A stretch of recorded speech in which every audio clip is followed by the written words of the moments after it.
Genesis chapter 30, verse 25 through verse 36. Jacob's bargain with Laban. BC 1745.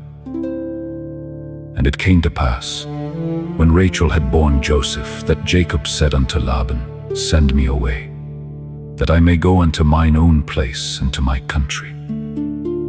Give me my wives and my children, for whom I have served thee, and let me go.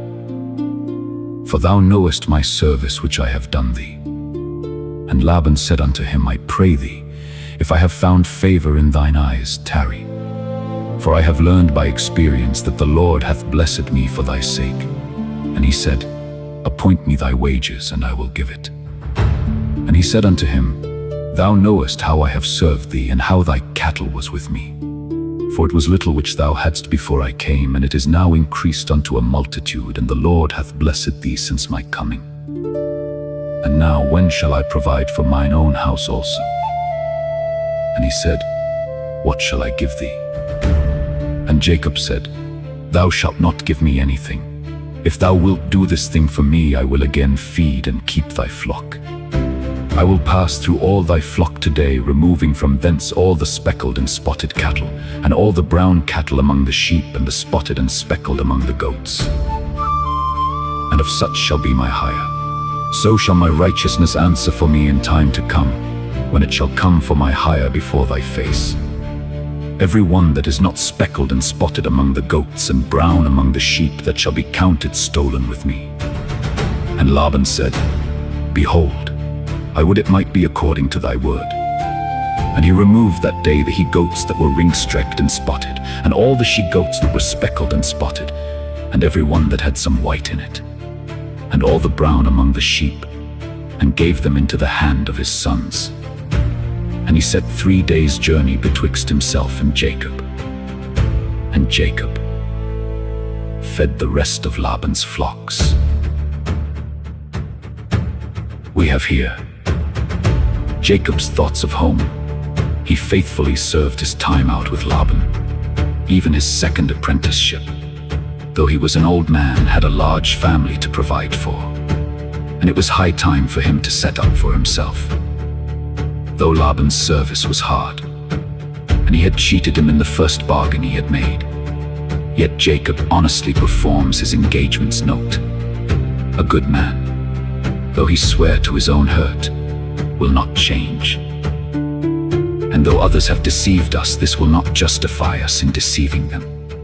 Our rule is to do as we would be done by, not as we are done by. Jacob's term having expired, he begs leave to be gone. Verse 25. Observe. 1.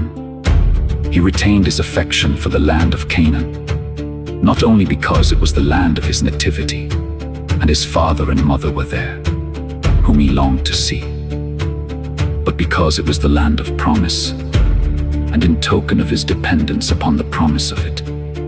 Though he sojourn in Haran, he can by no means think of settling there. Thus should we be affected towards our heavenly country, looking upon ourselves as strangers here, viewing the heavenly country as our home, and longing to be there.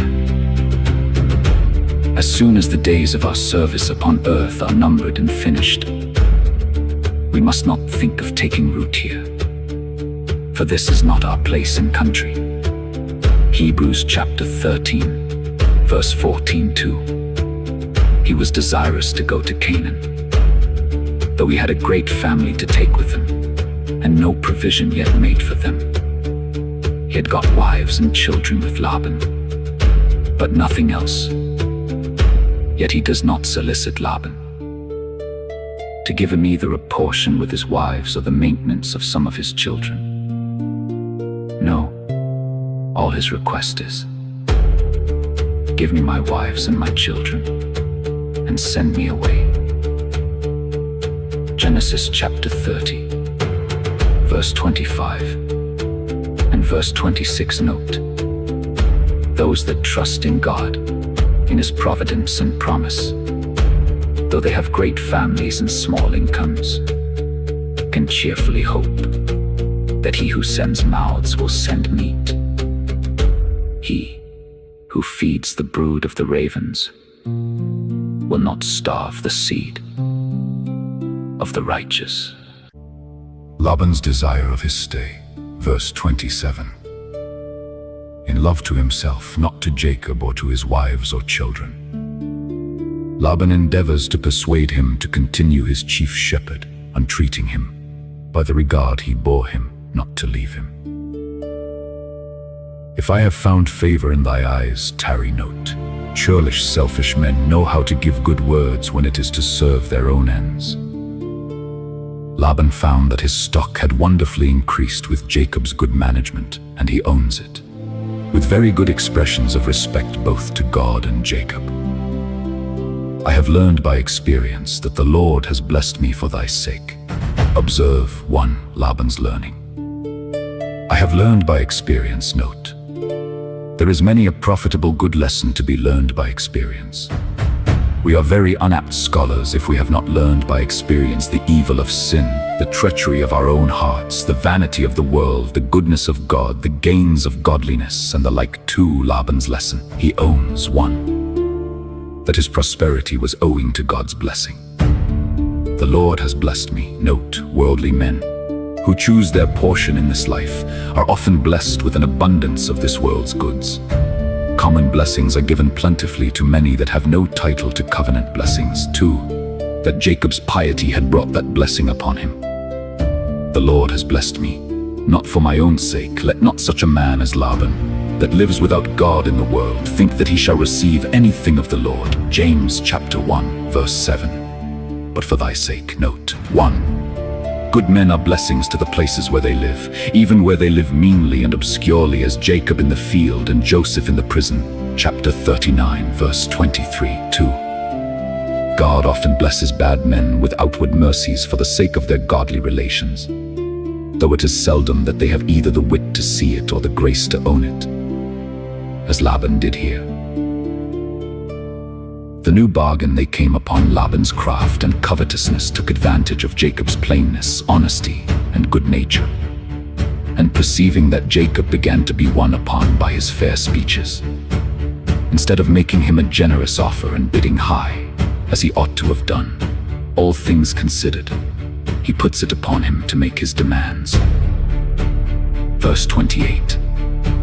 Appoint me thy wages, knowing he would be very modest in them, and would ask less than he could for shame offer. Jacob accordingly makes a proposal to him, in which 1. He shows what reason he had to insist upon so much, considering 1. That Laban was bound in gratitude to do well for him, because he had served him not only faithfully, but very successfully. Verse 30. Yet here observe how he speaks, like himself. Very modestly Laban had said, the Lord has blessed me for thy sake. Jacob will not say so, but the Lord has blessed thee since my coming. Note, humble saints take more pleasure in doing good than in hearing of it again. 2. That he himself was bound in duty to take care of his own family. Now, when shall I provide for my own house also? Note, faith and charity, though they are excellent things, must not take us off from making necessary provisions for our own support and the support of our families. We must, like Jacob, trust in the Lord and do good, and yet we must, like him, provide for our own houses also. He that does not the latter is worse than an infidel. 1 Timothy chapter 5, verse 8. 2. He is willing to refer himself to the providence of God, which he knew extends itself to the smallest things, even the color of the cattle. And he will be content to have for his wages the sheep and goats of such and such a color, speckled, spotted, and brown, which should hereafter be brought forth. Genesis chapter 30, verse 32 and verse 33. This, he thinks, will be a most effectual way both to prevent Laban's cheating him and to secure himself from being suspected of cheating Laban. Some think he chose this color because in Canaan it was generally most desired and delighted in. Their shepherds in Canaan are called Nekohim, Amos chapter 1, verse 1. The word here used for speckled. And Laban was willing to consent to this bargain because he thought if the few he has that were now speckled and spotted were separated from the rest, which by agreement was to be done immediately, the body of the flock which Jacob was to tend being of one color, either all black or all white, would produce few or none of mixed colors. And so he should have Jacob's service for nothing, or next to nothing. According to this bargain, those few that were party-colored were separated and put into the hands of Laban's sons and sent 3 days' journey off. So great was Laban's jealousy lest any of them should mix with the rest of the flock to the advantage of Jacob. And now a fine bargain Jacob has made for himself. Is this his providing for his own house to put it upon such an uncertainty? If these cattle bring forth, as usually cattle do, young ones of the same color with themselves, he must still serve for nothing, and be a drudge and a beggar all the days of his life. But he knows whom he has trusted, and the event showed, 1, that he took the best way that could be taken with Laban, who otherwise would certainly have been too hard for him, and 2, that it was not in vain to rely upon the divine providence which owns and blesses honest, humble diligence. Those that find men whom they deal with unjust and unkind shall not find God so. But some way or other, he will recompense the injured, and be a good paymaster to those that commit their cause to him.